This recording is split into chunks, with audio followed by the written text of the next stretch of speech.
All right, in today's lesson, what we're going to do is go over the application of exponential, logistic, and log functions. So I'm not really teaching you anything new necessarily, just kind of how to apply what we learned in the last video through word problems, okay? So what we're going to start off with is the concept of the order of magnitude, okay? So the order of magnitude of a number x is equal to the base 10 log of that number, kind of rounded to a whole number. So it's summarized in this little formula here. Log 10 of x is going to equal the order of magnitude once we round to that. So I thought what we could do is just like come up with what that actually looks like. So let's find what the order of magnitude of 55 is. So I would just do log of 55, hit enter. Its order of magnitude would be, technically, if I'm being really precise, just 1.7, okay? We typically round it to whole number, so I might say its order of magnitude is 2, okay?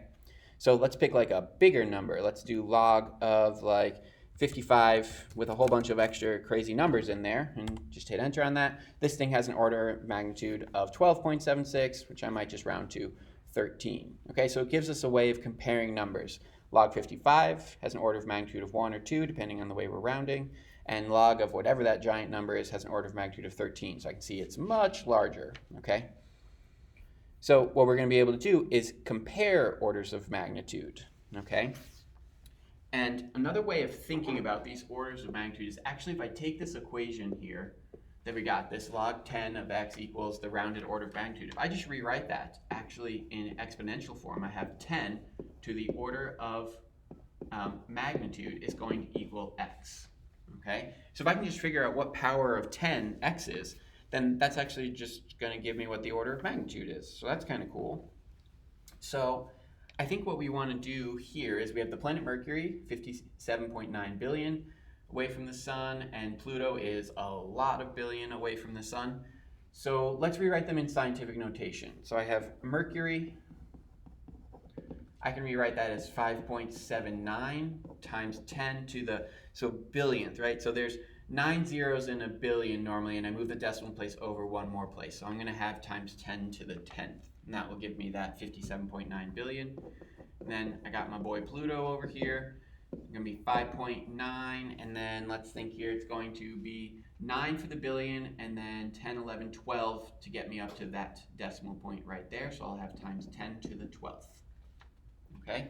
So if I'm looking at how many orders of magnitudes do these things differ by, I'm just going to use what they're raised to right here. So this one's raised to the 10th, this one's raised to the 12th. So their order of magnitudes differ by whatever those differ by. So in this case, 2. Wow, that wasn't that hard, was it? And then it says, how many times further is Pluto from the sun than Mercury? So if I'm looking at this equation up here, it says 10 raised to the order of magnitude tells me what x is. So I can actually figure out how many times further something is by just raising the order of magnitude to a power. So I can say that Pluto is 100 times further from the sun than Mercury. And look at that. We're done with order of magnitudes. Okay? So to summarize, put them in scientific notation, compare their exponents when we're in scientific notation. That gives us the order of magnitudes that they are different. If I want to figure out how many times more powerful or weaker something is, I just raise that to the power of 10. Woo! Chemical acidity. This looks like fun, right? So here's a whole bunch of words. I'm going to let you read most of them. What it comes down to is that we have the pH of something is equal to a negative log of this H+, which is the hydrogen ion concentration. Okay?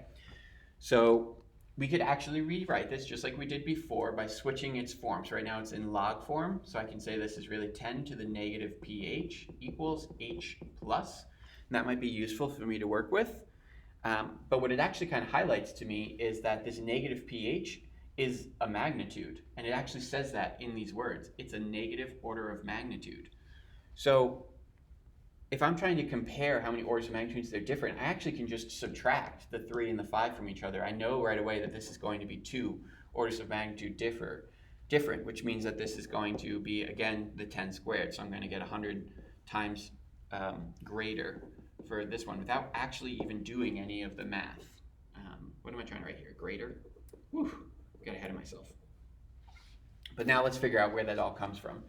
So if their pH is 3 and 5, I'm just going to rewrite what their hydrogen ion concentrations is. So for an apple, this H plus is going to equal 10 to the negative 3 because the pH is 3.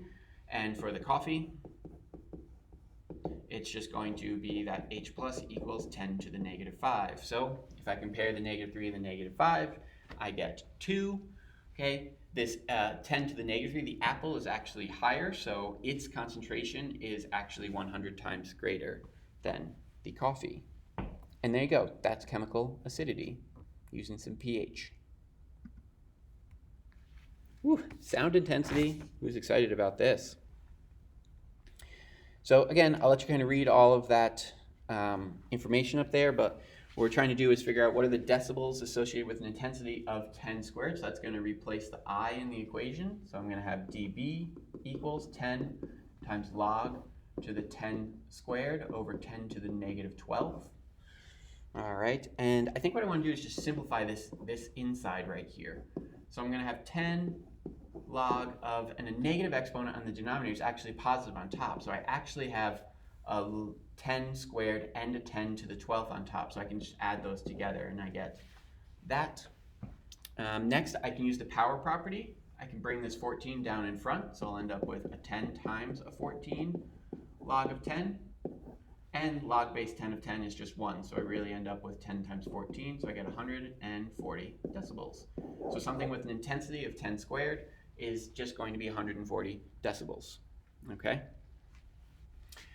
We have kind of the counterexample of this. This time we're given the decibels and we're trying to find the intensity of it. So I will just start off with the equation. 85 equals 10 times log of I over 10 to the negative 12th.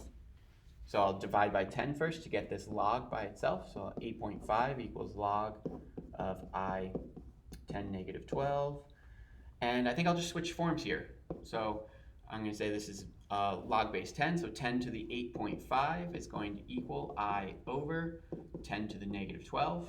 I'm going to multiply that to the other side. So I'll have 10 8.5 times 10 to the negative 12 equals I. And then I can just add those exponents together, right? So I'll get I equals 10 to the, what is 12 minus 8.5, a negative 3.5, and boom, I'm done. That's the intensity for the typical headphone. All right, last example, Newton's law of cooling. This one tends to be a little bit scary and confusing. So again, I'm going to let you read all of the words here, so you might consider just kind of pausing to be able to read all of this. I'm just going to summarize some stuff down here. I have this temperature of the environment was 68. The temperature when I got there was 180 degrees Fahrenheit, and the temperature after 1 hour was 160 degrees Fahrenheit.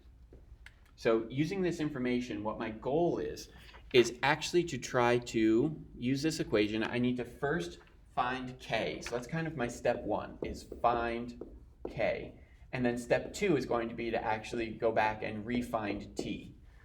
So using these two sets of points, I actually can figure out what K is, and then I'll go back and actually try to figure out what the actual time is that this is happening for. So I have T of 1 is going to equal 68, the temperature of the environment, plus 180, which is the temperature when I started. Okay, so T0 minus that temperature of the environment, e to the negative k, and then after 1 hour, and that's going to equal 160. So that's where this point is coming into play.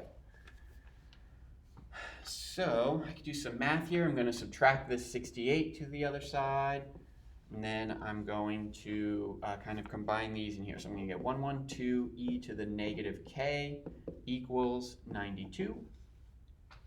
So e to the negative k equals 92 over 112. And at this point, I'm just going to switch it into log form. So I'm going to have negative k equals ln of 92 over 112. So k itself is going to equal a negative ln of 92 over 112. And in my calculator, that gives me a really nice approximation of 1967. And I'm just going to store that value in the calculator so that I can use it. Because what we can do now is actually figure out what's going on here at some unknown time, okay? So I'm going to start off again by just kind of listing off what I know. So I'm going to say that the initial temperature was 200 degrees Fahrenheit, which I got right here. Coffee started out at 200. I have the time after some unknown, or sorry, the temperature after some unknown amount of time is going to be 180 degrees Fahrenheit. And that's what I'm going to use to help me start off with. So I'll have 68 is still the temperature of the environment. 200 was my new original. And I have e raised to the kt, but remember that k is actually stored as 0.1967. And I now know this is going to be 180. And my new goal is to solve for t. And the steps are very similar. Right? I'm going to subtract the 68. I'm going to simplify the inside of the parentheses. So I'll get 132 e to the negative kt equals 112. I will divide by 132. So e to the negative kt equals 112 over 132. I will switch forms. So I'll switch into log form. And I'm going to divide by that negative k. But remember, I have that stored as something really, really nice. And when I do that, I get this 0.8352, and this is in hours. And I could just multiply that by 60, and I get that that's approximately 50 minutes. Okay? So what this means is that it started out at 200, and it decreased 20 degrees in 50 minutes. So when I got to the room, I found that the coffee was 180 degrees, which means that 50 minutes before 1023 is when this coffee was originally brewed. So I'll do 1023, and I need to subtract that 50 minutes from it. And when I do all sorts of fancy clock math, I get 9:33 p.m. is when this fugitive brewed the coffee. Whew. All right, so summarize this one, because it's kind of trickier of all the other ones. Start off with the given information and a given temperature after a specific amount of time to help you find k. Then we use that k to help us find the unknown time that we have a certain temperature. There's lots of practice of these ones in the packet, so you'll be able to make sure you got it. All right, and that's today's video. Hope you enjoyed it. Bye.